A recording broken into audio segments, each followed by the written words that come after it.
Jesus disse aos discípulos: em vosso caminho anunciai que o reino dos céus está próximo, curai os doentes, expulsai os demônios, de graça recebestes, de graça deveis dar.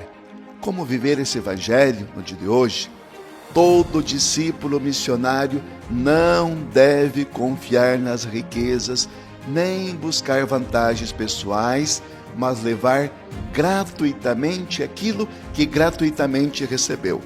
Aqui na Diocese de Paranavaí, em todo o mês de maio passado, missionários leigos levaram a imagem de Nossa Senhora nas casas e depois nos escreveram dizendo: é uma explosão de alegria cada vez que saímos em missão. Isso mesmo, uma explosão de alegria.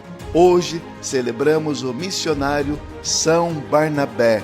Rogai por nós.